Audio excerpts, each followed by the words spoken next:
Leemos Filipenses capítulo 3 en el nombre del Padre, del Hijo y del Espíritu Santo. Por lo demás, hermanos, gozaos en el Señor. A mí no me es molesto el escribiros las mismas cosas, y para vosotros es seguro. Guardaos de los perros, guardaos de los malos obreros, guardaos de los mutiladores del cuerpo, porque nosotros somos la circuncisión, los que en espíritu servimos a Dios y nos gloriamos en Cristo Jesús, no teniendo confianza en la carne. Aunque yo tengo también de qué confiar en la carne. Si alguno piensa que tiene de qué confiar en la carne, yo más. Circuncidado al 8º día, del linaje de Israel, de la tribu de Benjamín, hebreo de hebreos, en cuanto a la ley, fariseo, en cuanto a celo, perseguidor de la iglesia, en cuanto a la justicia que es en la ley, irreprensible. Pero cuantas cosas eran para mí ganancia, las he estimado como pérdida por amor de Cristo. Y ciertamente aún estimo todas las cosas como pérdida por la excelencia del conocimiento de Cristo Jesús, mi Señor, por amor del cual lo he perdido todo y lo tengo por basura para ganar a Cristo y ser hallado en Él, no teniendo mi propia justicia, que es por la ley, sino la que es por la fe de Cristo, la justicia que es de Dios por la fe, a fin de conocerle y el poder de su resurrección y la participación de sus padecimientos, llegando a ser semejante a Él en su muerte, si en alguna manera llegase a la resurrección de entre los muertos. No que lo haya alcanzado ya, ni que ya sea perfecto, sino que prosigo por ver si logro hacer aquello para lo cual fui también asido por Cristo Jesús. Hermanos, yo mismo no pretendo haberlo ya alcanzado, pero una cosa hago, olvidando ciertamente lo que queda atrás y extendiéndome a lo que está adelante, prosigo a la meta, al premio del supremo llamamiento de Dios en Cristo Jesús. Así que todos los que somos perfectos, esto mismo sintamos. Y si otra cosa sentís, esto también os lo revelará Dios. Pero en aquello a que hemos llegado, sigamos una misma regla, sintamos una misma cosa. Hermanos, sed imitadores de mí, y mirad a los que así se conducen según el ejemplo que tenéis en nosotros. Porque por ahí andan muchos de los cuales os dije muchas veces, y aún ahora lo digo llorando, que son enemigos de la cruz de Cristo, el fin de los cuales será perdición, cuyo Dios es el vientre y cuya gloria es su vergüenza, que solo piensan en lo terrenal. Mas nuestra ciudadanía está en los cielos, de donde también esperamos al Salvador, al Señor Jesucristo, el cual transformará el cuerpo de la humillación nuestra, para que sea semejante al cuerpo de la gloria suya, por el poder con el cual puede también sujetar a sí mismo todas las cosas. Amén. Bendito sea el Señor. Amado Padre Celestial, Señor Dios bueno, grande, misericordioso, lleno de gracia y verdad, venimos a ti, Señor, contritos y humillados. Humillamos, Señor, nuestro corazón, nuestras almas, las arrodillamos ante ti. Todo nuestro ser reconoce que tú eres Dios y no hay más. Solo hay un Dios. Los ídolos del mundo son nada. Los dioses de las naciones son nada. Son inútiles. Son basura. Pero tú eres el Dios vivo y verdadero. Tú eres el Dios que ha creado todo con el poder de su palabra. Y a ti, bendito Dios, venimos convictos de que tú eres Dios, convencidos de que tú eres Señor, de que tú eres el creador de todas las cosas, para escuchar la predicación de tu palabra. Así que te rogamos dos cosas en este santo momento, bendito Dios: que nos puedas conceder un corazón dócil y un oído que esté presto para recoger tus palabras. Danos la humildad de que la palabra sea implantada en nuestros corazones y podamos abrazarla con fe, con añoro, con amor, con deleite y luego con obediencia. Sí, que pase esto, Que pase tu palabra por nuestra mente para ser entendida, por nuestros corazones para ser encendida con nuestros afectos, y luego por nuestras manos y pies para ser practicada, para irnos a mover y hacer tu voluntad.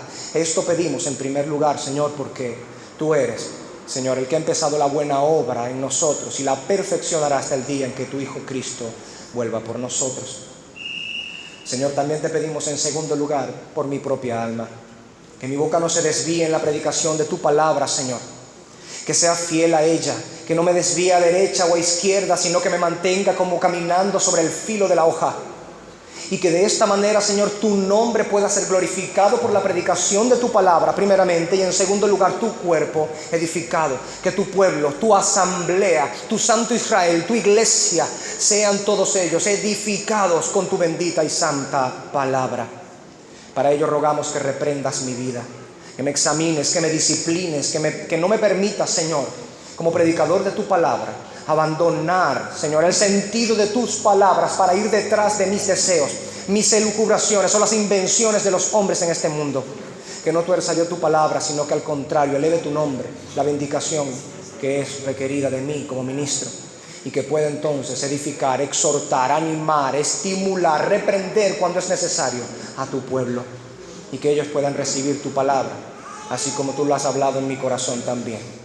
En Cristo Jesús estas cosas te rogamos como pueblo, unificados en un mismo sentir y pensar, como manda tu palabra. Deseamos tu voz, sí, Señor. Deseamos escuchar tu voz, háblanos por medio de tu palabra. Deseamos saber tu voluntad, dirígenos. Así como un padre dirige a su pequeño hijo, tomándole de la mano, mostrándole el camino en el que debe andar, protegiendo sus pasos de las caídas, y aún en los rebalones todavía tiene su mano sujetada. Así te rogamos, amantísimo Padre Celestial, que cuides nuestras almas, las almas de nuestros hijos, y nos lleves por el camino en el que debemos andar, con el cuidado en el que solamente un padre protector, fuerte, podría hacer con un pequeño hijo. Así te rogamos, tu ternura y protección sobre nosotros, tu instrucción y tu disciplina también. En nombre de Cristo Jesús, según los méritos con los cuales podemos, Señor, orar ante ti, nos presentamos con esta plegaria, esta oración, este ruego, esta súplica, con toda acción de gracias. Gracias, amado Padre Celestial, por todo. Amén y amén. Pueden sentarse, mis hermanos.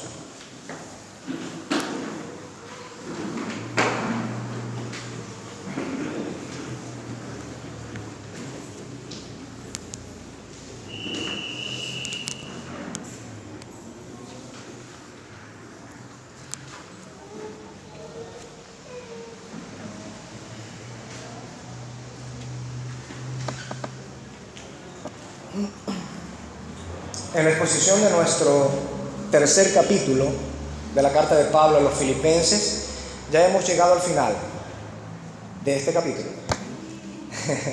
Sí, hemos llegado al final de este capítulo. Los versículos 20 y 21, si el favor del Señor nos acompaña, podremos tratarlos el día de hoy. Nos espera 1 hora y media de predicación en lo que respecta a estos últimos dos versículos. Bien, hemos venido viendo cómo el apóstol Pablo en el transcurso o el desarrollo de este capítulo nos muestra cómo su preocupación ministerial, es decir, como ministro, estaba encendida a causa de lo que estaba sucediendo en la iglesia en Filipos. Sabemos, por supuesto, que habían ciertos asuntos que no estaban ordenados dentro de Filipos, aun cuando era la primera iglesia en Europa en ser plantada, y una de las que tenía más tiempo en ser plantada, por supuesto. Recibieron el evangelio por mano del apóstol Pablo, por boca del apóstol Pablo y sus colaboradores. Y con el transcurso del tiempo llegó a estar ordenada en el sentido de que ya había obispos y diáconos y tenía, por supuesto, una membresía un poco grande ya, cuando ya habían pasado unos 10 años apenas. Entonces tenemos que, por supuesto, con el crecimiento numérico de la iglesia, también, por supuesto, comenzó a difundirse dentro de la iglesia las opiniones y las doctrinas de personas que venían con sus propias ideas a la iglesia. Y comenzó a haber, por supuesto, riñas, disputas, pugnas, malas enseñanzas, entre otras cosas. Eso es lo que Pablo entonces también viene tratando a lo largo de toda la carta. Pero más puntualmente en el capítulo 3 hemos visto cómo Pablo trata el asunto de, uno, los judaizantes. Asunto tal que se trata muchas veces en muchas otras cartas, porque la doctrina judaizante había llegado a ser muy impertinente y muy persistente en buscar las iglesias cristianas para colar en medio de ellas su ponzoña, su veneno.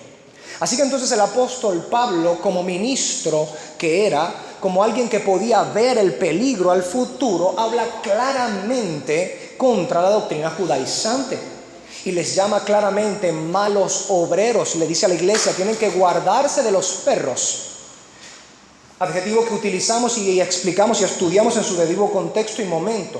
Les llamó perros, malos obreros y mutiladores del cuerpo, meros sajadores, haciendo la comparación con aquellos adoradores de Baal que se sajaban el cuerpo.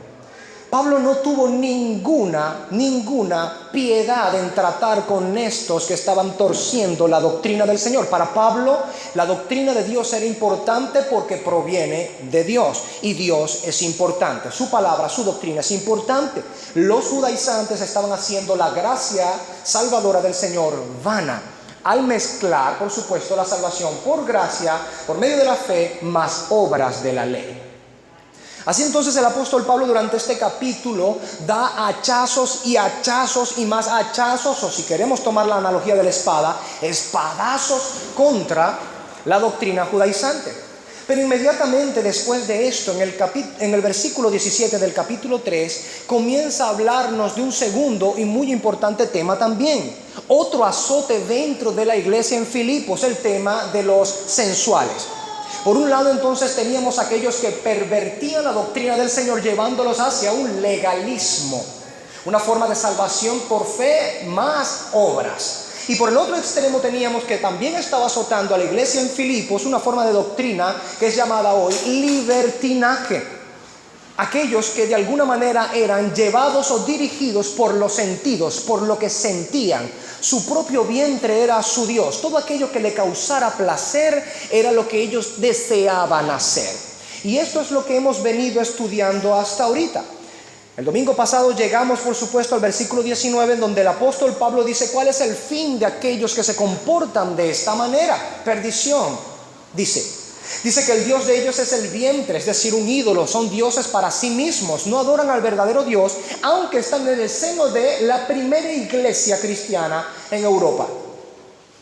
La gloria de ellos es su propia vergüenza. Aquello por lo cual deberían estar avergonzados es aquello de lo cual ellos se glorían. Su corazón estaba tan tupido, su conciencia estaba tan cauterizada, que llevaban a jactarse de aquello de lo cual deberían haber estado avergonzados. Y que, por supuesto, una de las descripciones más típicas de los sensuales, tenían su mente solamente en lo terrenal. Y allí quedamos en la semana pasada. Explicábamos cómo los sensuales necesariamente tienen su mente en lo terrenal, porque son sus sentidos a lo que quieren complacer. Y como quieren complacer a sus sentidos, solamente lo que está en la tierra puede darles placer a sus sentidos. Entonces, sentidos completamente carnales y terrenales pueden ser complacidos por las cosas o deleites terrenales. Ahora el apóstol Pablo, al terminar con esto, comienza con una especie de contraste entre lo que viene mencionando y aquellos que deberían estar contra los practicantes de la sensualidad. Y él dice en el versículo 20: mas nuestra ciudadanía está en los cielos, de donde también esperamos al Salvador, al Señor Jesucristo. Y nos detenemos aquí para hacer el primer paréntesis de nuestra predicación y de nuestra enseñanza. Pablo dice: mas nuestra ciudadanía está en los cielos. En contraste con los sensuales ya recién descritos, los creyentes genuinos tienen una conducta que es distinta. Pablo realza este contraste mencionando que los sensuales solo piensan en lo terrenal, pero los creyentes genuinos tienen su mente en lo celestial. O por decirlo también de otra manera, como dice Pablo en 1 Corintios 2:16, el creyente tiene la mente de Cristo.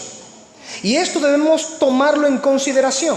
¿Por qué? ¿Qué se propone el apóstol al mencionar este contraste entre la mente terrenal de los sensuales y la mente celestial de los creyentes genuinos? Y además, ¿qué se propone también al acentuar que esa ciudadanía de los creyentes estaba en los cielos? Vamos a mirar más de cerca. Primero, los sensuales, siendo atraídos y seducidos por sus propias concupiscencias, como enseña Santiago capítulo 1 versículo 14, tenían una conducta que era carnal. Hemos visto ya en Gálatas capítulo 5, versículos 19 al 21, cómo el apóstol Pablo dice que manifiestas son las obras de la carne, y comienza a describir una cantidad de conductas que son propias de la carne. Son el desenfreno y la disolución de un corazón terrenal. Las concupiscencias, por supuesto, después de que una persona es atraído y seducido por sus propias concupiscencias, como dice Santiago 1:14, termina dejando manifiestas las obras de la carne. Entonces, los sensuales, dado que tienen su mente puesto en lo terrenal y sus corazones puestos en lo sensorial, como vimos en el versículo 19, ellos por supuesto terminan practicando aquellas conductas que son carnales y terrenales. En cambio, Pablo, con esta expresión sobre lo que es celeste, sobre lo que es celestial, impulsa a los creyentes genuinos a cuidar su mirada de la tentación de lo terrenal y en cambio ponerla arriba en los cielos. Como dice Colosenses capítulo 3, versículo 2. Vamos a leerlo rápidamente. Colosenses capítulo 3, versículo 2. Dice: poned la mira en las cosas de arriba, no en las de la tierra, porque habéis muerto y vuestra vida está escondida con Cristo en Dios. Tenemos una fuerte convicción de que aquellos que han nacido de Dios, que han nacido de arriba, tienen un estímulo que les reprende, les exhorta y les insta y que les hace añorar o desear llevar una vida que es armoniosa con la conducta celestial. Como han nacido del cielo, y esto lo veremos en su desarrollo un poco más adelante, como han nacido del cielo, tienen afectos celestiales. En cambio, los terrenales, al no haber nacido del cielo, sino que haber nacido bajo la naturaleza adámica pecaminosa, solamente tienen esa tendencia hacia el pecado. Sus afectos, sus deseos siguen siendo guiados por las concupiscencias y las pasiones de la carne. Los sensuales, aunque habían profesado fe, aunque habían dicho como Simón el Mago, creer en Cristo y haber sido bautizados y haber sido agregados a la iglesia, los corazones de ellos estaban en el deleite temporal de la carne. Sus corazones no estaban en el deleite de lo eterno y lo celestial, sino en lo temporal y terrenal. Como dice Pablo, su Dios es su vientre. Ellos necesitaban complacerse a sí mismos. Y aunque profesaban fe y estaban en medio de la iglesia, no habían nacido de nuevo. Y esto es precisamente lo que lleva al apóstol Pablo a erigir este primer contraste. Aquellos solo piensan en lo terrenal, pero el creyente genuino tiene su mente en lo celestial. Aquí hay un contraste que debemos notar. Ahora, por supuesto, esta naturaleza celestial que es dada, concedida, otorgada por el Señor a los verdaderos creyentes, les lleva a colocar su mirada en lo alto. No es solamente que han nacido del cielo, es que les lleva, les insta, les empuja incluso cuando no tienen ánimo a colocar la mirada en los cielos. Esto no significa que un verdadero creyente no tendrá una baja, una caída o un fallo en algún momento. Significa que él vive constantemente con la mirada hacia el cielo, que a veces podrá, como el apóstol Pedro cuando fue llamado a caminar sobre las aguas por nuestro Señor Jesucristo, quitar la mirada de Jesucristo y colocarla en otro sitio y entonces hundirse por un momento. Puede eso suceder en cualquier vida de cualquier cristiano, porque nadie puede decir que está libre de pecado, porque haría Dios mentiroso, dice el apóstol Juan en su primera carta, primer capítulo. Pero la diferencia está, como dice también el apóstol Juan, es que el creyente no practica el pecado. Entonces tenemos un claro caso de un contraste entre los sensuales que profesan fe y están dentro de la iglesia pero viven una vida de práctica pecaminosa, y aquellos que son llamados por contraste también los celestiales, creyentes sobrios, genuinos, que viven no por lo que les dicta su vientre, su deseo y su placer, sino por lo que dicta Dios en su palabra. Que aun cuando pudieran sentir algo distinto, si Dios lo ha hablado, lo haré, aunque no me sienta cómodo con ello. No siguen su propio corazón, no siguen sus propios impulsos, ellos siguen lo que la ley de Dios ha dicho. Estos son los creyentes genuinos. Los celestiales no son terrenales. Entonces, tenemos que este claro contraste que el apóstol Pablo está erigiendo nos viene a nosotros para que podamos ver también que así como el que tiene su corazón puesto en la tierra, su conducta termina siendo terrenal y carnal, quien tiene su corazón en los cielos, su conducta termina siendo celestial y espiritual. Vamos a ir nuevamente a Gálatas. Ya hemos visto cómo en el capítulo 5, versículos 19 al 21, se nos muestra cómo son manifiestas las obras de la carne, y podemos encontrar que los sensuales son de estos también de los que se menciona en Gálatas capítulo 5, versículo 19. Pero tenemos entonces que desde el versículo 22 del capítulo 5 se nos muestra las características o la conducta de aquellos que son guiados por el Espíritu de Dios.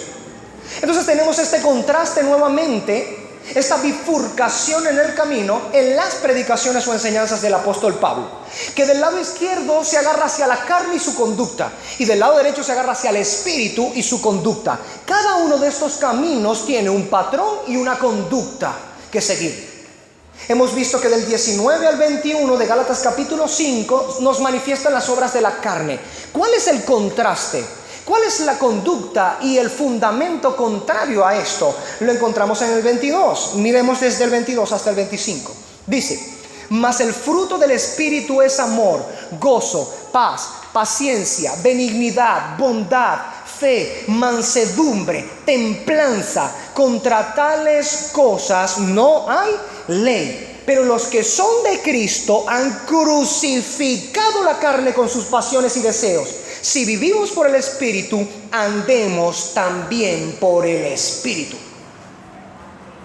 Una de las cosas que ha dejado de ser insigne para la iglesia moderna de hoy es la vida en el Espíritu. Pablo, cuando habla entre el contraste de la carne y el espíritu, siempre está hablando entre un contraste también de la conducta carnal y la conducta espiritual.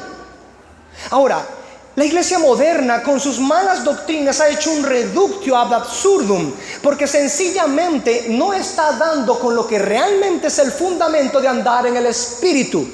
Cuando la Escritura habla acerca de un creyente que anda en el Espíritu, no es un creyente que hace como un temblador en el piso, que da vueltas y tumba sillas. Un creyente que anda en el Espíritu es un creyente que tiene estas características que están aquí. Este es el fruto del Espíritu. Cuando un creyente está lleno de gozo, paz, amor, paciencia, benignidad, bondad, fe, mansedumbre, templanza, es un creyente que está lleno del Espíritu. Es un creyente espiritual, porque manifiesta y tiene también una conducta consona al Espíritu. Es lo que el Espíritu produce en un hijo de Dios, en un hijo espiritual. El carnal entonces sigue con su conducta hacia la carne: herejías, iras, pugnas, orgías, maledicencias, engaños, codicias, lujurias, impaciencia, maledicencia. Toda esta clase de cosas y conductas son precisamente la consecuencia del fundamento de un sensual. El fundamento de ellos son ellos mismos con su corazón desviado. Su vientre es su Dios. Su conducta es consona con eso, porque sus apetitos carnales les lleva a conducirse y practicar aquello. Pero un hijo de Dios, un genuino creyente en el Señor, aquel que ha sido santificado por el Señor, no puede entregar su vida a esta conducta, sino que vive luchando contra esa conducta. El creyente, si bien aún no ha sido perfeccionado a la totalidad, vive luchando contra el pecado. Él no tiene su corazón colocado en la tierra, no tiene su corazón en lo carnal, no tiene su corazón en los deleites temporales y las pasiones bajas del hombre. Él tiene su corazón puesto en los cielos, así que su conducta termina siendo celestial y espiritual. Ahora, en este primer contraste que vemos en la palabra del Señor, aquí en las palabras del apóstol Pablo, Filipenses 3:20, volvemos allá, encontramos también en este contraste que dice que solo piensan en lo terrenal para los sensuales, pero más nuestra ciudadanía está en los cielos, ¿no? Tierra, cielos, contraste. Encontramos también que cada uno estima ser parte de aquello en lo que tiene puesto su corazón. Cada uno estima ser parte de aquello donde tiene colocado su corazón. Y esto es algo que nosotros debemos recordar también. Cristo lo enseñó de esta manera. Vayamos a Lucas 12:34. En el Evangelio según Lucas, en el capítulo 12 y en el versículo 34, nuestro Señor dice: porque donde está vuestro tesoro, allí estará también vuestro corazón. Noten el cambio de tiempo verbal en las palabras de Cristo. Porque donde está vuestro tesoro, está, ¿qué es? ¿Pasado, presente o futuro? Presente. Allí estará también vuestro corazón. ¿Qué es? ¿Pasado, presente o futuro? Futuro. Tenemos entonces que hay una consecuencia, una acción consecuente de una acción en el presente. La acción en el presente es que si tenemos en algún lugar nuestro tesoro, ¿cuál será la acción futura consecuente? Ahí estará nuestro corazón. Y Cristo no miente en decir esto. Y esto lo vemos cada día en las cosas incluso más minúsculas. Cuando el ser humano pasa la mayor parte de su tiempo pensando en algo, su corazón se está moviendo hacia allá. Cuando estima en demasía algo, su corazón terminará moviéndose hacia allá. Podemos verlo tanto en el lado pecaminoso, terrenal y carnal, como en el lado, por supuesto, santo, que es puro, celestial y espiritual. Si lo lográramos colocar describiéndolo brevemente en el lado terrenal, carnal, pudiéramos ver que un hombre, por ejemplo, un esposo, si comienza a ver con ojos distintos a una mujer fuera de su matrimonio y comienza a estimar la belleza de esa mujer de una manera en la que no debería, su corazón terminará llegando con su conducta, por consecuencia, allá donde tiene su tesoro y estima. Eso es lo que Cristo está diciendo. Que en cualquier lugar en donde coloquemos nuestra estima, nuestro corazón llegará indefectiblemente hasta allá. Por consecuencia lógica, nuestro corazón llegará hasta allá donde esté nuestro tesoro, nuestra grande estima. Y cuando nuestro corazón esté allí, no falta nada para que la conducta siga al corazón. Esto es lo que sucede cuando los terrenales y los celestiales se diferencian. El contraste que hay entre el terrenal y el celestial es que el terrenal pone su estima en las cosas terrenales. Su corazón termina siendo terrenal y su conducta termina siendo terrenal. En cambio, los celestiales colocan su estima y tesoro en las cosas del cielo, su mirada arriba, en Cristo sentado a la diestra de Dios. Su corazón termina allá arriba también y por lo tanto su conducta termina siendo celestial también.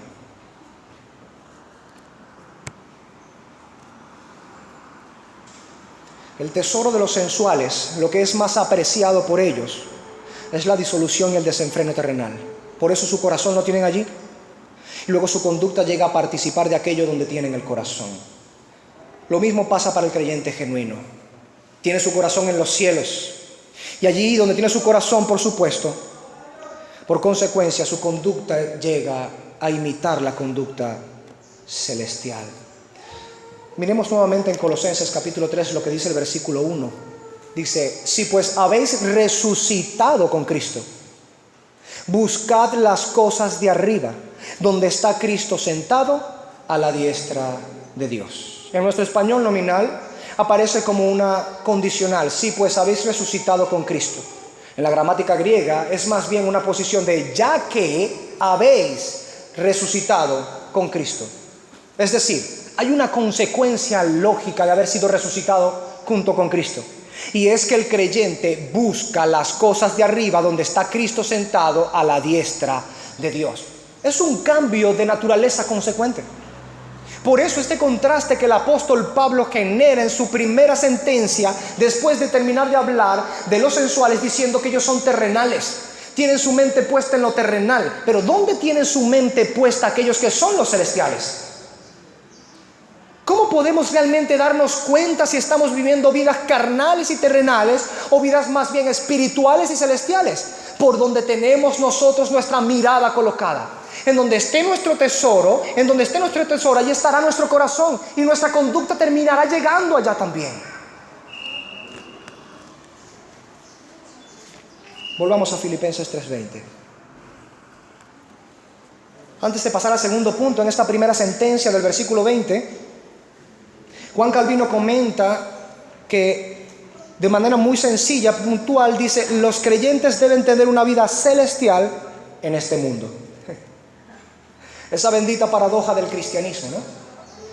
Que supone cosas que para el mundo son contradictorias, para el mundo, pero que según la lógica de Dios, según la ley del Señor, es completamente racional. El humillarse es realmente ser exaltado. El tener congoja en el corazón por nuestro pecado, tristeza en nuestro corazón por nuestro pecado, es realmente tener felicidad. El sujetarnos a Cristo, el someternos a Cristo, es ser verdaderamente libres. Y en este contexto ahora tenemos que el elevar nuestros corazones al cielo es vivir celestialmente aunque estemos en la tierra. Y esto es el vivir en el Espíritu, es la vida del Espíritu. Un creyente debe tener una vida celestial en este mundo. Su vida celestial no comienza al traspasar el umbral de la muerte y ser entonces ahora espiritual en el cielo. La vida celestial del creyente comienza aquí, en la tierra, siguiendo por el Espíritu su voluntad revelada en la palabra, aquí en la tierra, llevando una vida de fe, de mansedumbre, de confianza, de gozo, amor, paz, paciencia, benignidad, lo que es el fruto del Espíritu. Eso es verdaderamente vivir una vida celestial. En segundo lugar, en esta misma sentencia de Pablo, más nuestra ciudadanía está en los cielos,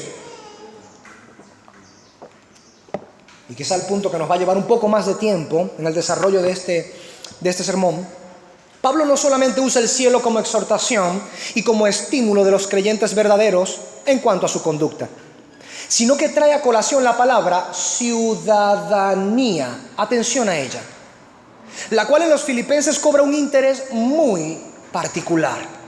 Filipos, permítame darle un contexto histórico breve. Filipos era una ciudad peculiar. Aproximadamente en el año 42 antes de la era cristiana, a esta ciudad le fue elevado el estatus a colonia romana por algunos eventos que sucedieron en aquel momento, y no es necesario entrar en esos detalles. Podemos investigarlo cada uno en nuestro hogar. Fue entonces elevado su estatus a colonia romana. Recordemos, por supuesto, que en este contexto nosotros sabemos, según la geografía, que Filipos jamás estuvo en piso itálico, jamás estuvo en Italia, pero era considerada piso romano, piso itálico, por causa de un decreto imperial. Le fue otorgado en este caso el ius italicum, o derecho itálico. Era una especie de honor que rara vez era otorgado o conferido por los emperadores a ciertas ciudades en las que ellos, por supuesto, querían otorgarlo. Ese derecho itálico lo que básicamente significaba era la ficción de que tal ciudad, aunque externa a Italia, se consideraba que estaba en suelo itálico. Recuerden que Roma estaba o está en Italia, y que cuando el imperio romano, por supuesto, estaba, valga la redundancia, imperando, llegó a extenderse en una manera gigantesca sobre el globo terráqueo.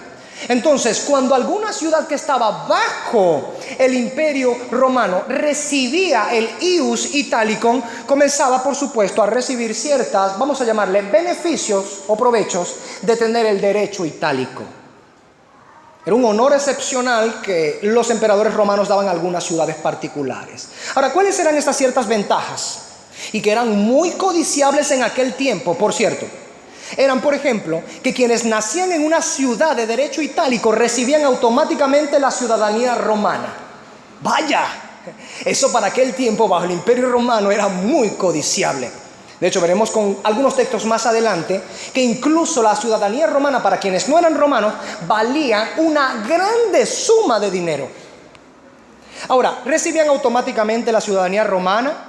Con esta ciudadanía romana podían ser protegidos por la ley romana. Eso en aquel tiempo, en donde Roma era muy cruel con sus castigos y sus juicios, era algo pues muy provechoso para quien lo tuviera. También estaban exentos de ciertos impuestos. Ojalá nuestra ciudadanía también nos librara de ciertos impuestos en esta Venezuela. Pero también tenían como provecho que podían vender y comprar propiedades. Recuerde que las ciudades o las naciones que eran subyugadas por Roma no se consideraban ellas dueños de lo que tenían, sino Roma era dueño de lo que tenía. Entonces los ciudadanos romanos podían tener propiedades, venderlas, comprarlas.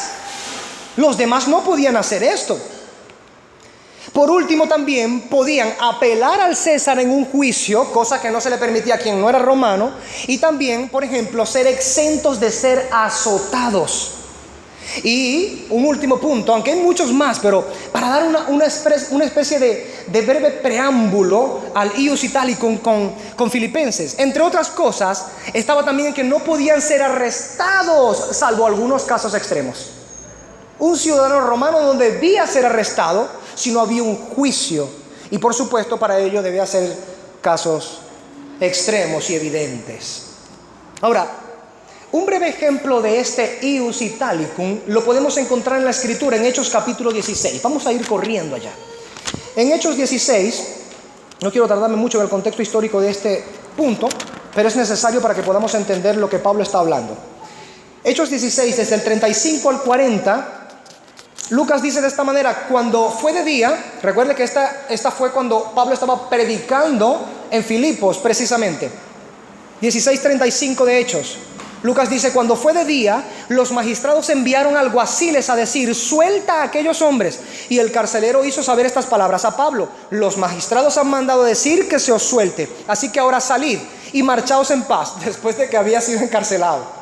Pero Pablo les dijo: después de azotarnos públicamente, sin sentencia judicial, siendo ciudadanos romanos, nos echaron en la cárcel y ahora nos echan encubiertamente. No, por cierto, sino que vengan ellos mismos a sacarnos. Ay, papá.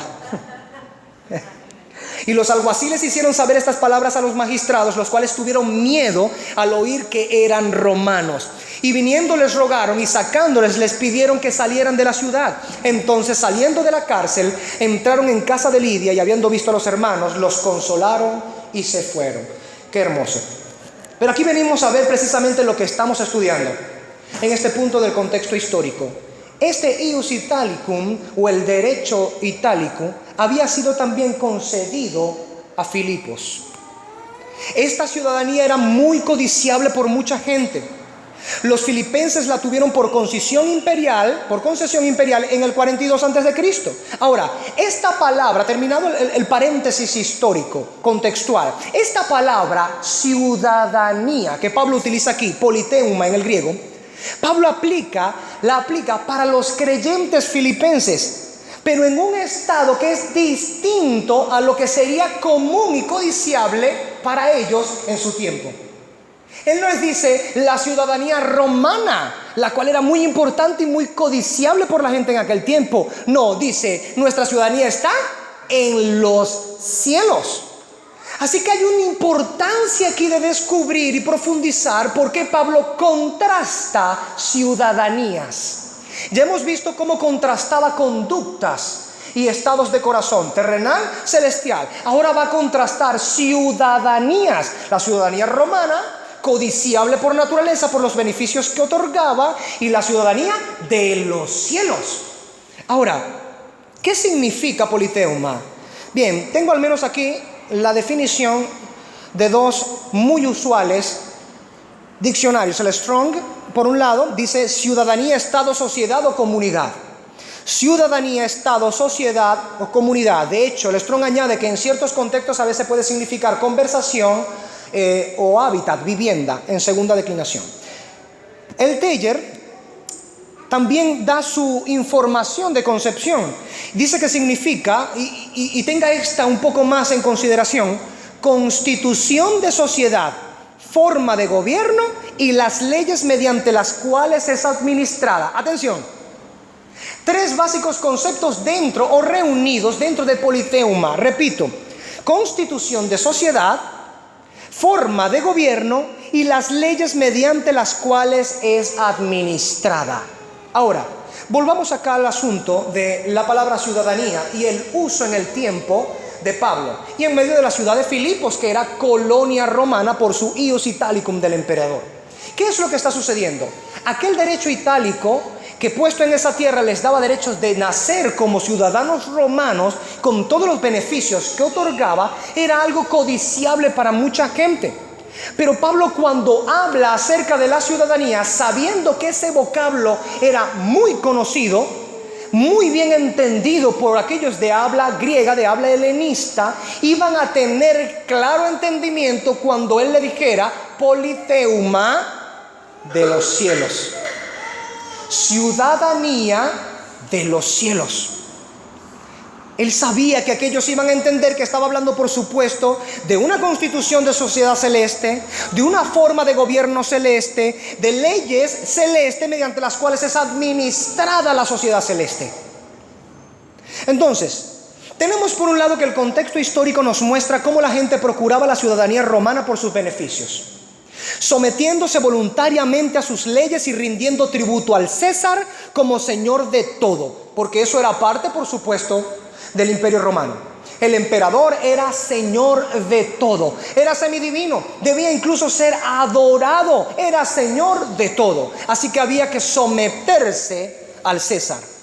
Y por otro lado, Pablo menciona la ciudadanía, pero de los cielos, lo que implica, por supuesto, una constitución de sociedad celestial, es decir, con características celestiales, una forma de gobierno celestial, leyes celestiales. Y estos que se someten a esta ciudadanía, que tienen esta ciudadanía, se someten al Rey del cielo. Ahora, en la comprensión del apóstol Pablo, los creyentes son ciudadanos de un reino que está por encima de todo. Lo que Pablo estaba diciendo al decirle a los creyentes o recordarles que su ciudadanía estaba en los cielos, era decirles: oigan, aunque ustedes puedan tener, o la mayoría de ustedes, no sabemos si todos los que estaban allí eran filipenses por nacimiento, pero aunque todos ustedes o la mayoría de ustedes tengan el derecho itálico de ser ciudadanos romanos, hay una ciudadanía que está por encima de la de Roma. Eso era un choque. Esto es una expresión profundamente política del apóstol Pablo. Sí, como lo podemos ver en el mismo significado de la palabra politeuma. Era una expresión profundamente política.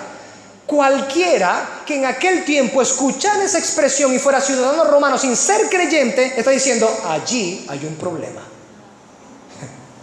Allí hay un problema. Porque estas personas están teniendo otro señor, otro rey, otro emperador. Procuran una sociedad por fuera de Roma. Procuran un gobierno por fuera de Roma. Y procuran, por supuesto, en este mismo contexto, leyes que están por fuera de Roma. Nuestros hermanos cristianos, vale hacer la acotación y el breve paréntesis dentro de nuestra explicación.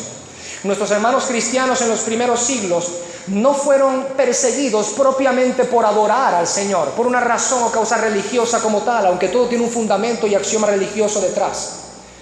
Pero no fueron propiamente por causas religiosas que fueron perseguidos, fueron por causas políticas. Porque los creyentes del primer siglo no querían someterse a un hombre que se hacía llamar Señor sobre todas las cosas. ¿Se dan cuenta? Porque cuando se les presentaba la oportunidad, le decía: rinde tributo al César, humíllate ante él, llámale Señor, dale un poco de tu adoración, aunque haya un factor religioso allí. Lo que estaban diciendo es: el César, el emperador, es Señor sobre todo, también Señor sobre ti, puede hacer lo que quiera contigo. ¿Me siguen? Oído al tambor. Y los creyentes se negaban a ello y decían: no César es el Señor de todo, Cristo Jesús es el Señor de todo. Acto seguido, su cabeza rodaba por el cadalso. Porque el César no podía permitir competencia política. El César no podía permitir otro rey más. Y esta es la historia del Señor Jesucristo desde incluso antes de nacer. Cuando Herodes supo que había de nacer el Mesías, mandó a matar a todos los niños. ¿Por cuál razón? No podían haber dos reyes en Judea.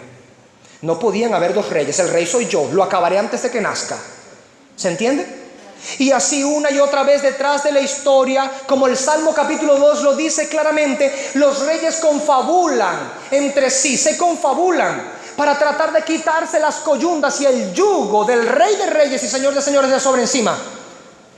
Y planean entre ellos para serruchar el puesto del Rey de Reyes y Señor de Señores. Pero el Rey del cielo los mira desde arriba y se ríe de ellos. Y este es el punto en nuestro contexto. Volvamos entonces a nuestro texto. Cuando el apóstol Pablo está diciendo a los filipenses, tienen una ciudadanía que está en los cielos, es una declaración profundamente política y profundamente religiosa.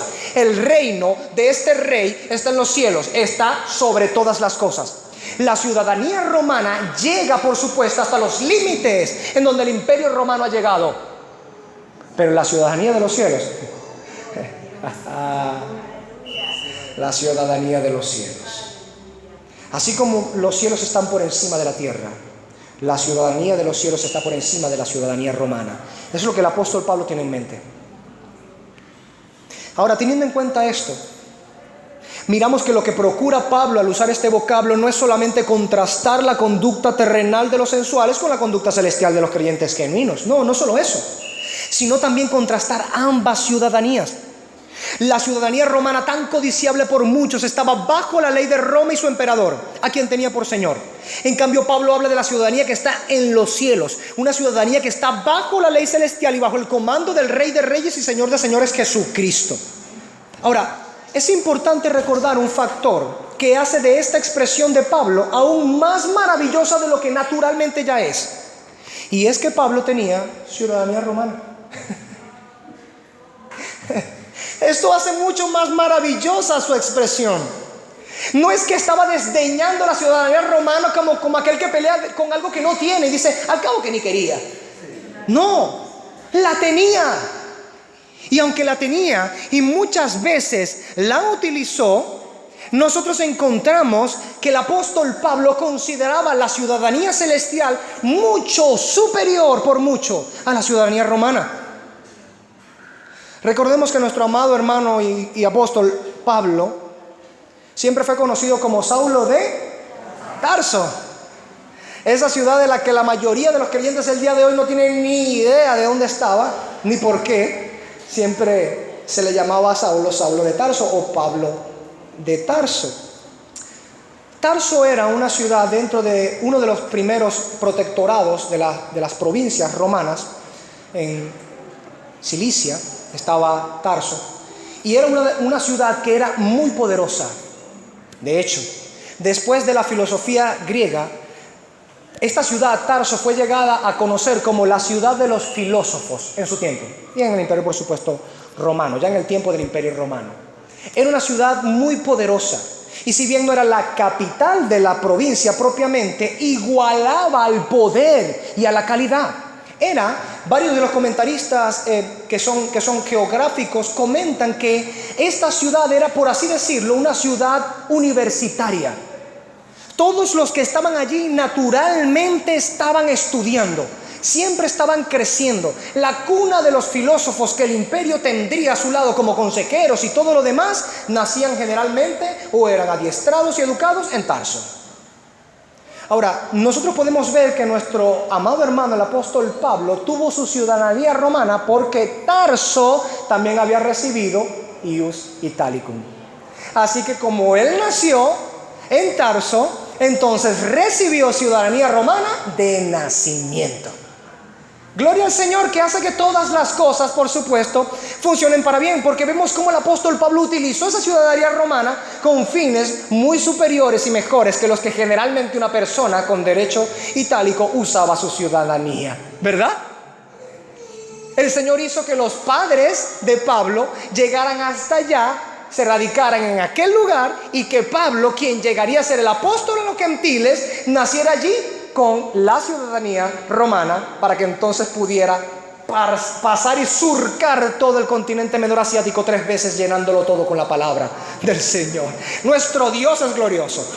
La ciudadanía de los cielos está por encima de todo. Es más sabia, más poderosa, se adelanta a los eventos, tiene la historia bajo control con la providencia divina. Veamos esto rápidamente. Vamos a ir al libro de los Hechos, capítulo 21. En Hechos capítulo 21, chanfle, ¿dónde está Hechos? Esta Biblia no trae Hechos. Aquí está.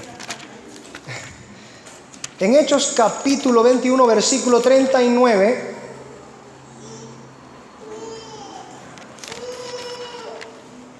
Miren lo que dice.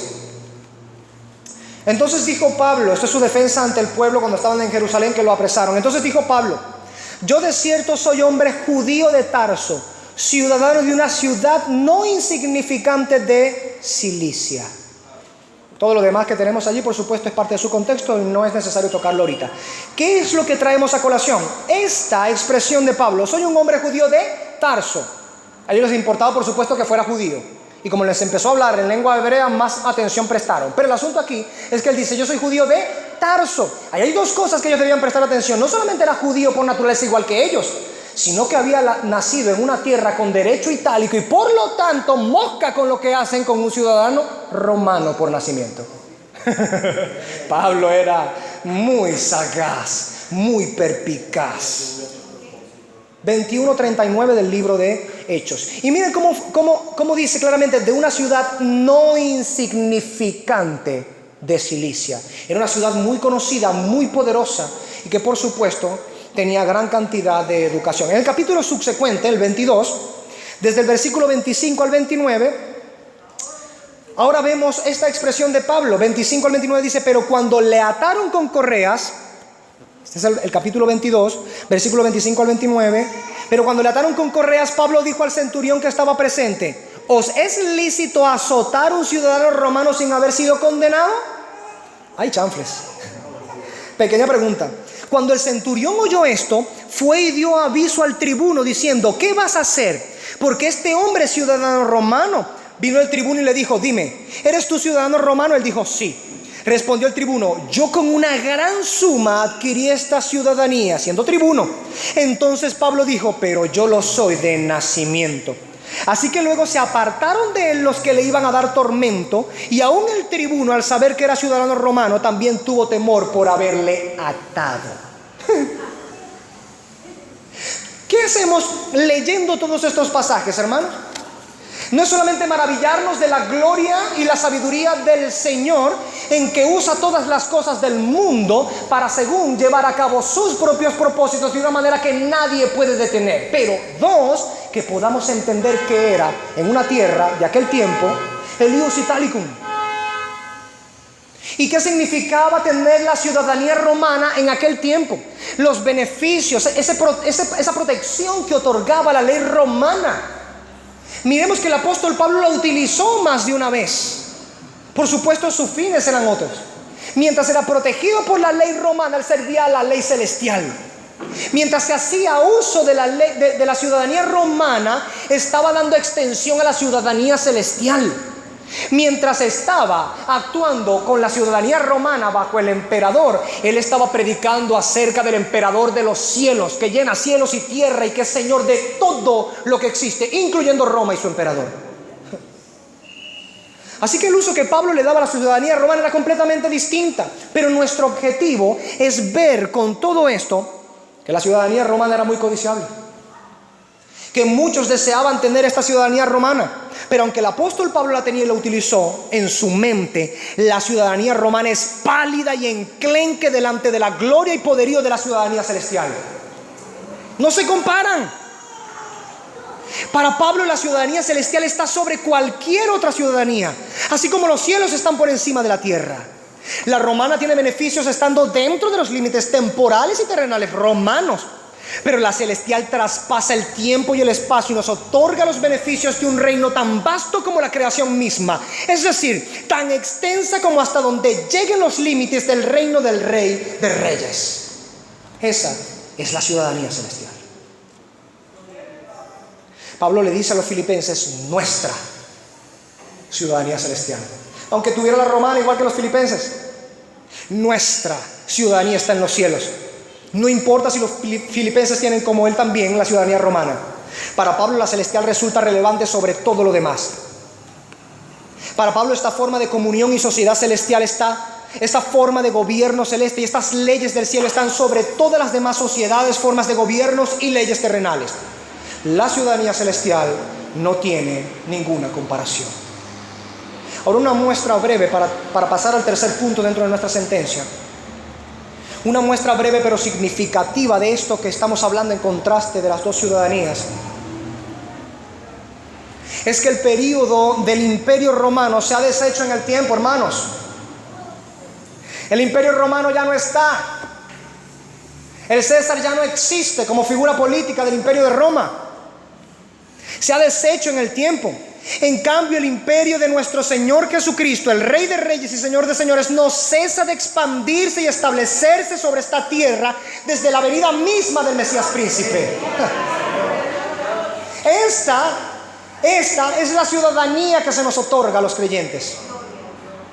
En Daniel capítulo 12 nos muestra esto muy figurativamente. Puede anotarlo y leerlo en su casa.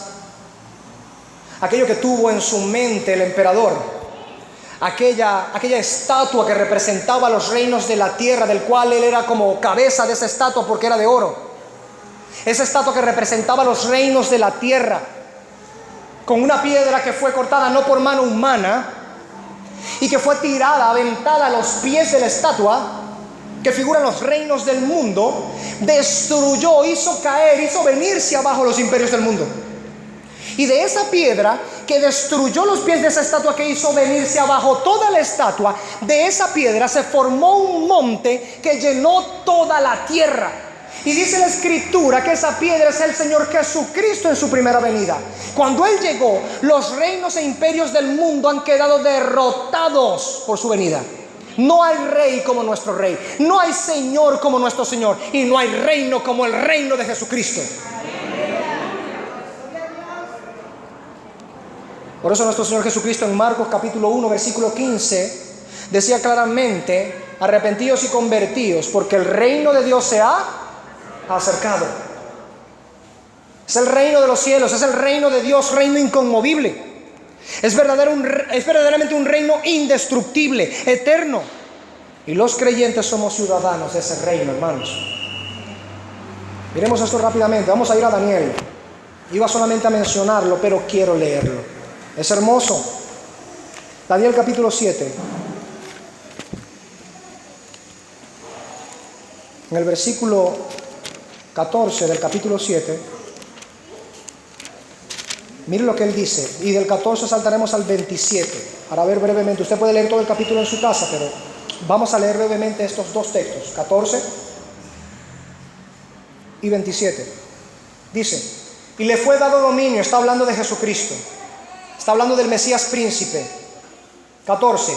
Y le fue dado dominio, gloria y reino, para que todos los pueblos, naciones y lenguas le sirvieran. ¿Le suena eso? Lo acabamos de estudiar en Filipenses capítulo 2. Para que en el nombre de Jesucristo se doble toda rodilla y toda lengua que haga, confiese que Jesús es el Señor. Aquí está. Le fue dado dominio, gloria y reino para que todos los pueblos, naciones y lenguas le sirvieran. Su dominio es dominio eterno que nunca pasará, y su reino uno que no será destruido. Ese es el reino de este rey. Pero no es solamente el reino de este rey. Y he aquí el gozo de saber que el creyente tiene la ciudadanía celestial. El 27 dice: y que el reino y el dominio y la majestad de los reinos debajo de todo el cielo se ha dado al pueblo de los santos del Altísimo, cuyo reino es reino eterno, y todos los dominios le servirán y obedecerán. Pablo estaba lleno de la palabra del Señor. Por eso, aunque tenía la ciudadanía romana, eso era enclenque y paliducho delante de la ciudadanía celestial. Sabía que Roma caería, que Roma sería deshecha, que el César se volvería a polvo. Pero el Rey de Reyes y Señor de Señores y su reino era indestructible. A esa ciudadanía estaba él afiliado. Bendito sea el Señor. Hermanos, por esto nos resulta extraño que a nosotros se nos llame hijos de la Jerusalén de arriba, como dice Pablo en los Gálatas, Gálatas 4:26. Hijos de la Jerusalén de arriba. La Jerusalén de arriba es nuestra madre, sí, la iglesia. No es como dice el Papa, que quien no tiene a María por madre está huérfano. No, no somos huérfanos, tenemos a Dios por Padre y a la Jerusalén de arriba por madre, dice el apóstol Pablo. No somos huérfanos. Huérfano es el que no tiene a Dios por Padre, ni a la verdadera iglesia por madre. ¿No resulta extraño que se nos llame hijos de Jerusalén de arriba? Que se nos llame ciudadanos de la ciudad del Dios vivo, la Jerusalén celestial, el monte de Sión. Eso no resulta extraño, mientras al mismo tiempo se nos dice que somos extranjeros y advenedizos sobre esta tierra. Por eso no importa. No importa que se nos trate de la manera que se nos trata nuestra ciudadanía. ¿Dónde está? En los cielos. Y el reino de nuestro Señor lo va abarcando todo hasta que su reino haya sido consumado completamente sobre la tierra. Algunos pasajes que pudieran considerar en sus hogares, hermanos. Efesios 2:19, Hebreos 12:22, que habla acerca de nuestra ciudadanía, nuestra afiliación a la Jerusalén celestial, al monte de Sión, la Jerusalén de arriba. Y que somos extranjeros y advenedizos sobre esta tierra, puede usted verlo en Hebreos 11:13 y Primera de Pedro 2:11. Ahora, en tercer lugar, en esta sentencia nuestra, más nuestra ciudadanía está en los cielos. Pablo era ministro cuya mirada se mantenía en los cielos, y era así como luego ministraba a los hombres en la tierra. Sus afectos y pensamientos estaban llenos del cielo hasta rebosar. Es entonces lógico encontrar que en todos sus escritos abunden menciones pertinentes a este importante asunto. Y se los recuerda nuevamente a los filipenses para centrar sus miradas allí de donde deben. Dicho en palabras de William Hendrickson, quiero citar esta porción de él en su comentario. Los cristianos de Filipos deben reconocer plenamente que su patria o comunidad tiene su establecimiento permanente en los cielos. ¿Por qué? Fueron los cielos quienes les dieron la vida, pues son nacidos de lo alto. Sus nombres están inscritos en el registro celestial. Sus vidas son gobernadas desde arriba en conformidad con las leyes celestiales. Sus derechos están garantizados en los cielos. Sus intereses son acrecentados allí. A los cielos se elevan sus pensamientos y oraciones, y a los cielos suben sus esperanzas. Muchos de sus amigos miembros de la comunión están ya allí, y ellos mismos, ciudadanos del reino celestial, que todavía pisan esta tierra, pronto se reunirán también con ellos en los cielos. ¿Cómo no debería Pablo pensar en los cielos? ¿Cómo podría, en este contraste también, la mente de un verdadero creyente estar minada, rebosante de pensamientos terrenales?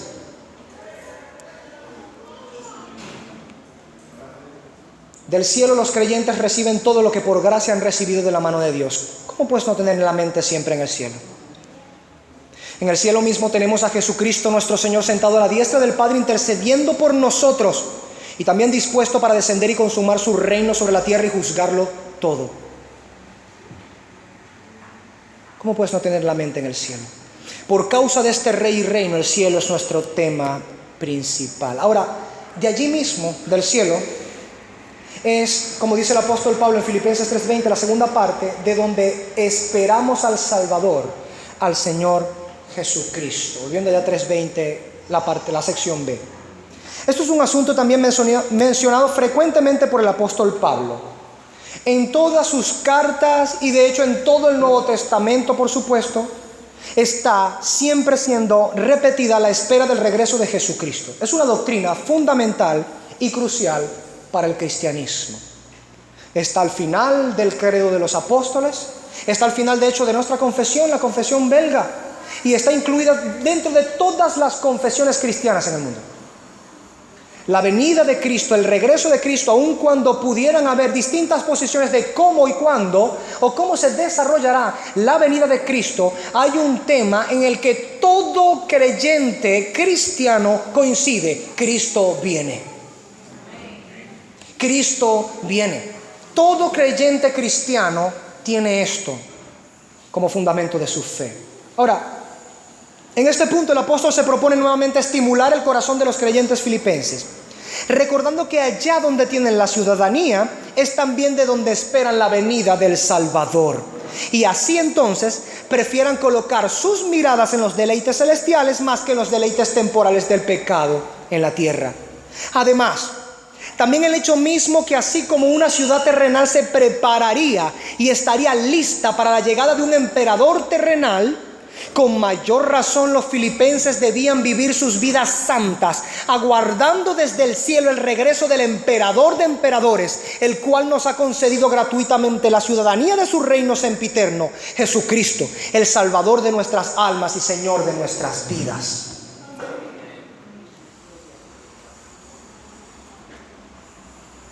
Si para las ciudades de Roma, y sobre todo aquellas que recibían la ciudadanía romana, o elevadas al estatus de colonia romana, era importantísima cuando ese hombre terrenal llamado emperador llegaba a una ciudad de visita, y toda la pompa, toda la gloria, todo el jolgorio, todo aquello que representa la llegada de un emperador natural y terrenal estaba allí presente, y que toda la ciudad debía estar conmocionada y abocarse.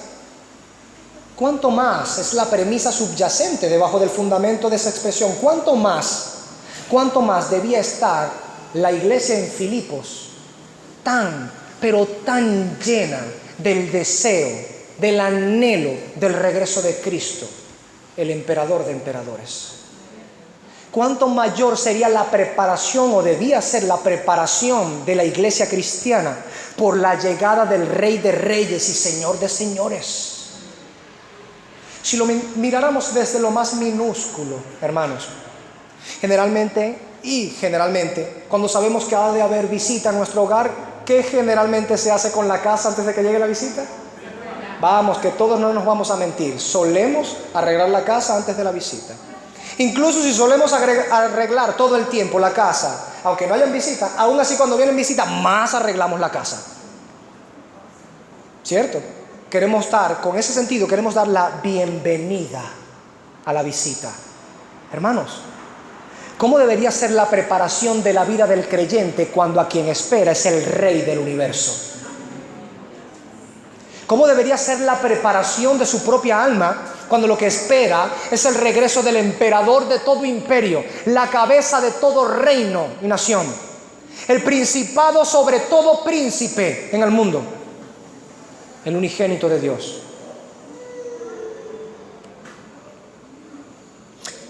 La doctrina de la venida de Cristo es fundamental a la fe cristiana. Encierra verdades y promesas evangélicas divinas. Por eso, el deseo y la esperanza del regreso de nuestro Señor debería llenar el corazón de todo verdadero creyente, así como llena profundamente también el corazón de Pablo. Pablo en todo momento está hablando: Cristo está a las puertas y viene. Lo hizo hace casi 2000 años, la iglesia lo sigue haciendo durante todo este tiempo. Y aunque algunos tienen por tardanza la promesa del Señor y se burlan de nuestra esperanza, nosotros seguimos firmes en nuestra convicción: Jesucristo volverá por su iglesia y juzgará al mundo según la ley que Él tiene. Entre las varias razones por las que esta doctrina es importante está el hecho de que Cristo mismo prometió volver por su iglesia. Eso es importante para nosotros. Si Cristo no hubiese prometido volver por la iglesia, no tendría nosotros o la iglesia tanto énfasis en que Cristo viene. Porque al ver cómo Cristo ha cumplido todo lo que ha dicho, y todo lo que la Escritura dice se viene cumpliendo en todo cuanto ha dicho, tenemos entonces un firme consuelo y una esperanza sólida, una convicción inconmovible de que lo que Cristo ha dicho al decir vuelvo, va a venir, lo cumplirá.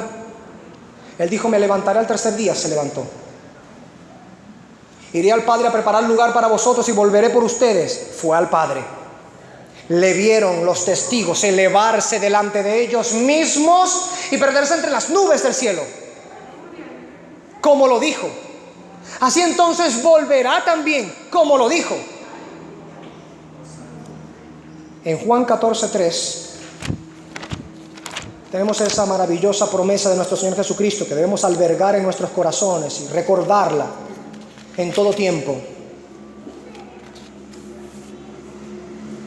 Juan 14:3 dice, versículo 3: y si me fuere y os preparare el lugar, vendré otra vez y os tomaré a mí mismo, para que donde yo estoy, vosotros también estéis.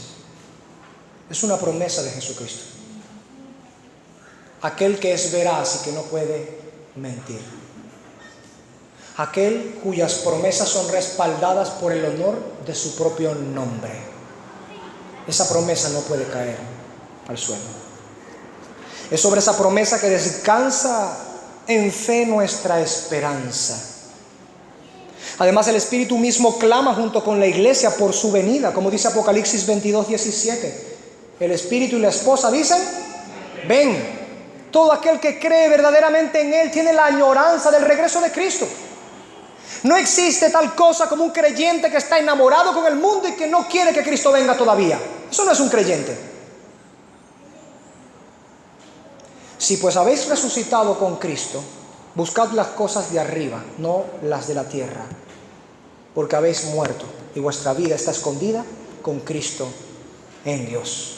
El creyente vive con la mirada colocada en los cielos, porque hay alguien en los cielos que le interesa, le importa: Cristo, el Señor, su Salvador, y espera con ansias el regreso de Cristo. Aquí son permitidas las ansias.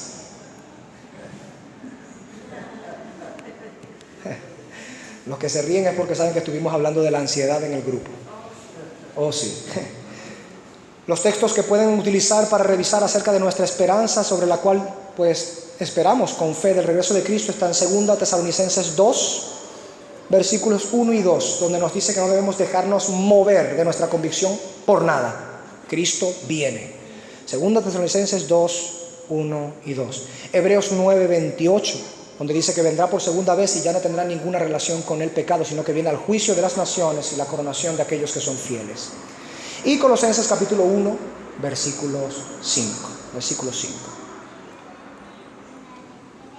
Ahora, y pasando al siguiente texto con el que vamos a ir culminando el sermón, su venida es importante también porque Él ha prometido, hermanos, a su regreso, hacernos semejantes a Él con un cuerpo glorificado. Y esto es algo que nosotros no podemos pasar por alto. Es parte de las promesas y los beneficios que Él ha dado y que conlleva la ciudadanía celestial. La ciudadanía romana daba una protección efímera porque es a un cuerpo que ha de ser destruido sí o sí, comido por los gusanos y que se mezclará con el polvo al final de los días. Pero la ciudadanía celestial, hermano, considera esto. Otorga no solamente beneficios que son eternos, en contraste de los beneficios temporales de la ciudadanía romana, sino que da beneficios eternos a un cuerpo glorificado que también se te da como beneficio para que goces de esos beneficios eternos. ¡Aleluya! Roma no podía hacer nada para detener tu muerte. Eso es lo que Pablo le está diciendo a los filipenses. Por más que los derechos itálicos puedan hacerte vivir un poco mejor sobre la tierra, estás subyugado al imperio romano y de paso subyugado por el pecado a la muerte. La muerte llegará. Tu cuerpo será destruido por gusanos y el polvo que eres, al polvo volverá. Pero la ciudadanía celestial, entre los beneficios, provechos y concesiones que Dios da en la ciudadanía celestial, es que puedas tener un cuerpo glorificado con el cual disfrutar eternamente los beneficios que Dios otorga por gracia en Cristo. Eso no tiene ninguna comparación.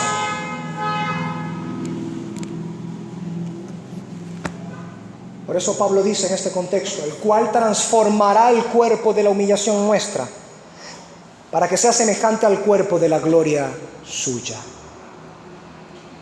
Pablo sigue estimulando el corazón y la fe de los creyentes filipenses.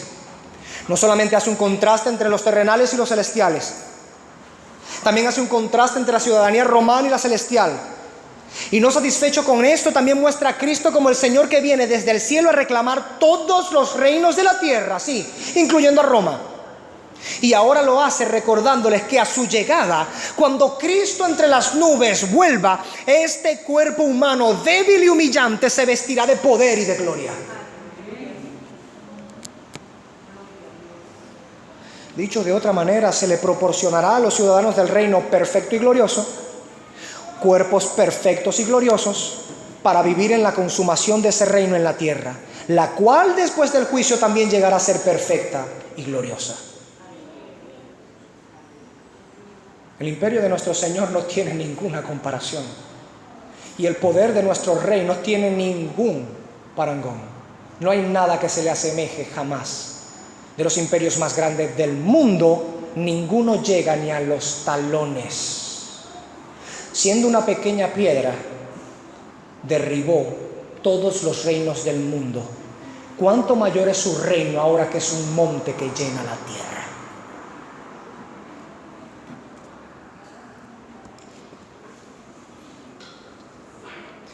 El apóstol escribe de esta manera con el objetivo de que los creyentes se fijen bien que no tiene ningún provecho verdadero vivir en disolución y desenfreno en este cuerpo de humillación. Este cuerpo pronto será deshecho, hermanos. De modo que, ¿para qué vivir como los sensuales, satisfaciendo las pasiones carnales y de libertinaje en libertinaje, cuando a causa de ello este cuerpo y el alma serán destruidos? ¿Para qué vivir así? Y además, ¿por qué mejor no vivir aguardando en pureza al Salvador y Señor si Él da como recompensa la vida eterna y la glorificación? Es la idea del apóstol Pablo aquí. Filipenses se sienten muy atraídos por esa conducta sensual y el libertinaje de los sensuales. Piensen en lo que Dios da como pago a los sensuales y lo que da como concesión a aquellos que viven para Él y su reino. Es algo lo que meditar bien. Hay un gran contraste allí. Pablo escribe en la 2 Corintios 5:1, voy a leerlo en la Nueva Traducción Viviente, me ha gustado cómo lo ha plasmado esta versión. 2 Corintios 5:1 dice: pues sabemos que cuando se desarme esta tienda de campaña terrenal en la cual vivimos, es decir, cuando muramos y dejemos este cuerpo terrenal, tendremos una casa en el cielo, un cuerpo eterno hecho para nosotros por Dios mismo y no por manos humanas. A Pablo le importa esto. Y hemos de decir que el Espíritu Santo que le inspiró, le importa. Le importa recordarnos por medio de su revelación que no solamente importa la venida de Cristo, sino que a su venida, aquellos que han esperado con ansias, con fe, con confianza genuina en Cristo Jesús, ellos serán revestidos de Cristo. Lo mortal se vestirá de inmortalidad. Lo corrupto vendrá a vestirse de ¿qué? Lo corruptible, de incorruptibilidad. Lo humillante se vestirá de gloria y lo débil se vestirá de poder. Eso es parte de los beneficios que concede nuestro Dios por medio de su ciudadanía celestial. Gloria en medio de la humillación y la vergüenza, fortaleza en medio de la debilidad, inmortalidad en medio de la mortandad. Ni Roma, ni cualquier ciudadanía en el presente que pueda ser la más grande en este mundo se compara a esa ciudadanía. ¿Lo entiendes, hermano? Hace un tiempo atrás, y no quiero desviar la predicación hacia allá, pero es acorde. Hace un tiempo atrás yo me desvivía por la ciudadanía de mi padre terrenal, tratando de obtener por medio de ella, por supuesto, los beneficios que se pueden obtener por medio de esa citadinanza.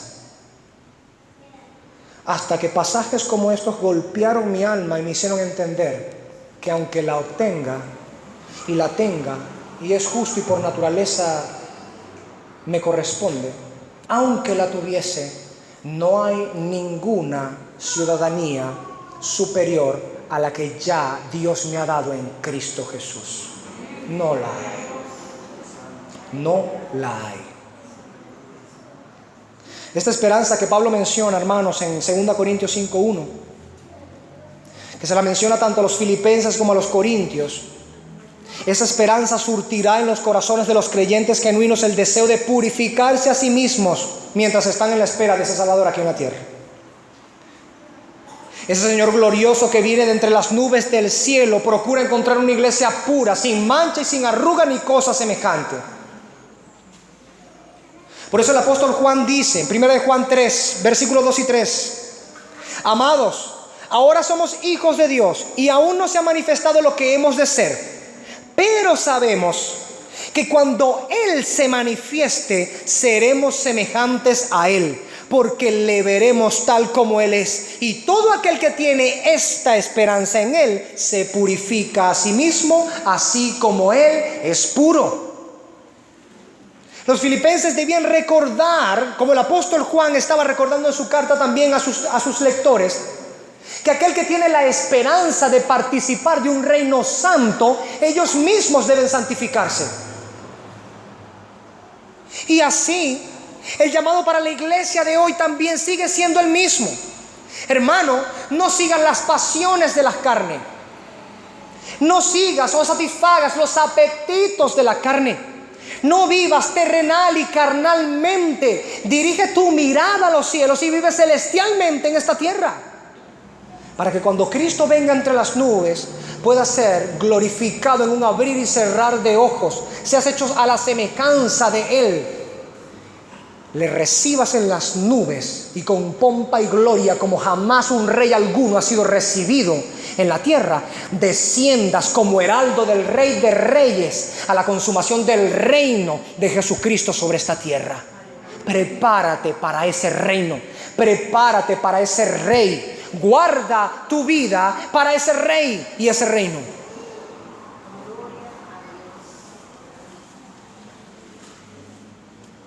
Pablo culmina colocando las cosas donde deben estar. ¿Dónde está el poder mediante el cual el creyente va a ser transformado de esta manera? Porque eso es una carga inmensa de poder.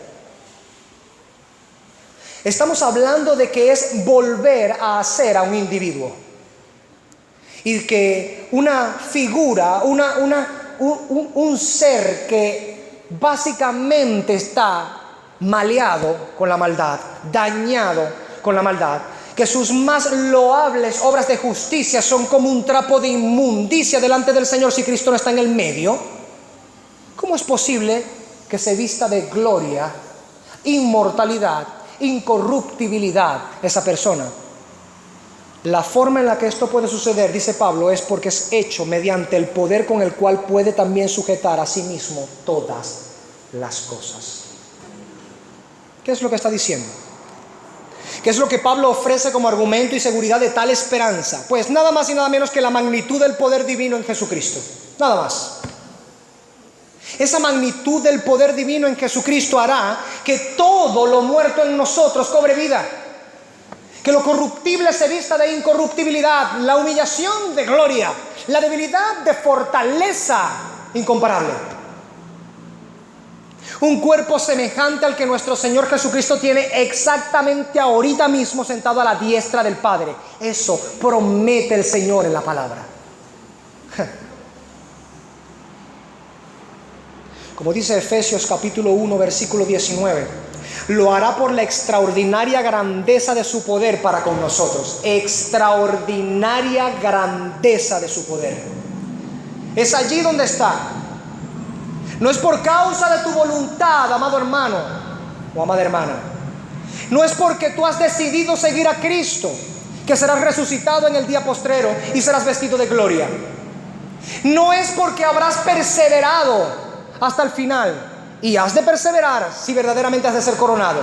Pero no es por causa de que perseveraste que el Señor te va a glorificar, sino por causa de que Dios, el Dios todopoderoso, que de la nada con el poder de su voz trajo la materia, el tiempo y el espacio a existencia, glorificará tu inservible cuerpo. Y que aquello que era tan dado y presto a la muerte venga a tener vida eterna para siempre. Valga la redundancia. En Hebreos 1:3 dice que Jesucristo sustenta todas las cosas con la palabra de su poder. sustenta todas las cosas con la palabra de su poder. ¿Qué significa eso? Que de la misma manera, con ese poder transformará y revertirá este cuerpo mortal hacia la inmortalidad. El poder de Jesucristo nos transformará por completo. Podemos estar seguros de esto, pues así como todo lo creado se sujeta al poder de Él, así ese poder obrará en nosotros para que seamos transformados a la imagen de la gloria suya. Lo promete 1 Corintios 15:9, el Espíritu allí, en 1 Corintios 15:9. Seremos hechos a la imagen suya. Seremos manifestados con Él en gloria, dice Pablo en los Colosenses 3:4.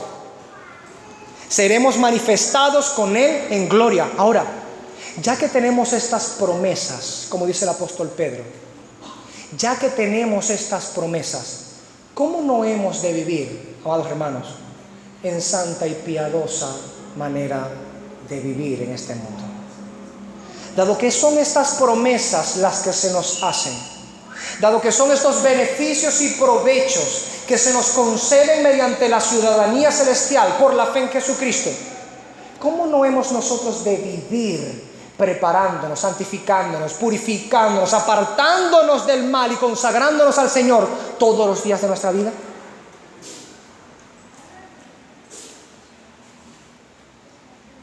Aquellos que han muerto con Cristo han crucificado sus pasiones de la carne juntamente con Cristo. Sus concupiscencias están clavadas allí en el madero en el que Cristo fue clavado. Y esto básicamente es lo que Pablo estaba diciendo al finalizar el capítulo 3 de su carta a los Filipenses, a ellos. Los judaizantes tuercen la doctrina y se inclinan hacia el legalismo. Salvarse por medio de hacer obras. Pero los sensuales en el otro extremo. No, yo no necesito vivir conforme a la palabra del Señor. Voy a hacer lo que yo quiera y sienta. Terminando con conductas completamente detestables, antinomianas, contrarias a la ley del Señor. El cristianismo bíblico, el cristianismo verdadero, no está ni en el extremo del legalismo ni en el extremo de la sensualidad. Está en el equilibrio puro y santo del Señor en este contexto. Se mantiene en pureza y en santidad para con el Señor, porque son ciudadanos de un reino santo, puro y sin mácula. Dado que hemos recibido la vida de Cristo, no podemos vivir esta vida de otra manera que como Cristo nos invita a vivirla. Puestos de pie, hermanos.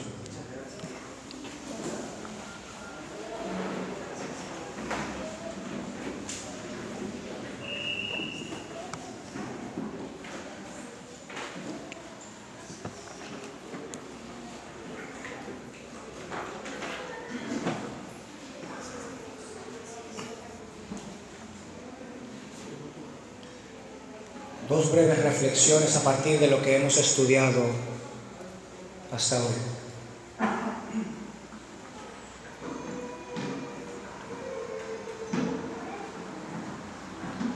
Si verdaderamente somos ciudadanos del reino de los cielos, y nuestro Señor Jesucristo predicó en su venida que el reino de Dios se había acercado, si verdaderamente somos ciudadanos de ese reino,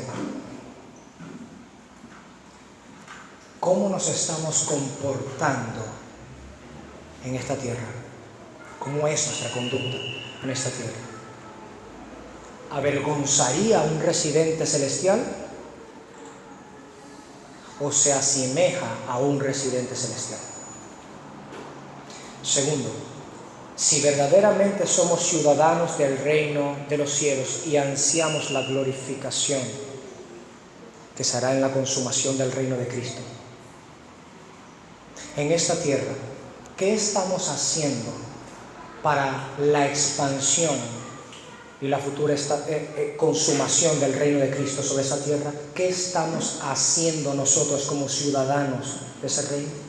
Como embajadores de ese reino, como heraldos de ese reino, ¿qué estamos haciendo? Son preguntas que deben penetrar en nuestros corazones y, según lo que hemos aprendido el día de hoy, llevarnos a revisar nuestras vidas. Que el Señor nos ayude. Oremos. Amado Padre Celestial, bendito Dios grande, lleno de bondad, lleno de misericordia, lleno de gracia, bendito eres tú sobre todo. Tu Hijo es Rey de Reyes y Señor de Señores, es el amo y Señor de nuestras vidas, es nuestro Salvador, nuestro Redentor, a quien gozosa y voluntariamente nos entregamos en el día de su poder y nos humillamos. Porque tú no despreciarás un corazón contrito y humillado. Venos aquí. Nos humillamos delante de ti. Rodilla en tierra delante del Rey de Reyes y Señor de Señores. Aquí sí, delante de ti. Porque tú eres Señor sobre todo. Y tu reino es reino inconmovible, reino eterno. Perdona, Señor, si nuestras vidas no han tenido una conducta que se asemeje a la conducta celestial. Haz que nuestros corazones estén allá en el cielo, Señor, haciendo que nuestra estima y nuestro tesoro estén allá. Porque si nuestra estima, si nuestro tesoro, si lo más grande para nosotros está allá, nuestro corazón estará allá y nuestra conducta llegará a participar de allá. Ayúdanos, Señor, perdona nuestro pecado y límpianos. Y permítenos ser, Señor, ciudadanos de tu reino, del cual no sean una vergüenza en esta tierra. Permítenos ser embajadores de tu reino, que conocen la constitución de ese reino. Sí, porque somos tan lentos para conocer incluso la constitución de esta nación, Señor, en la que tú brevemente nos has permitido estar. Aún más lento hemos sido, Señor, para la constitución de tu reino. Permítenos conocerla. Permítenos, Señor, familiarizarnos con ella, con tu palabra. Y que así entonces todo nuestro ser, espíritu, alma y cuerpo, sea sobresaturado de tu palabra, lleno a borbojote, lleno por todas partes, a rebosar de tu palabra, de tu esperanza, de esa esperanza que das allí, de tus promesas, de los derechos que nos das y de los deberes que colocas sobre nosotros también. Ayúdanos, Señor. Queremos ser ciudadanos de un reino que verdaderamente valoren, respeten y se sometan voluntariamente a ese reino. Permítenos valorar esta ciudadanía, Señor. No solo alegrarnos en este momento y tener júbilo por lo que significa tener esta ciudadanía, sino también comportarnos como es adecuado comportarnos siendo ciudadanos del reino de los cielos. En Cristo Jesús te rogamos esto. Amén.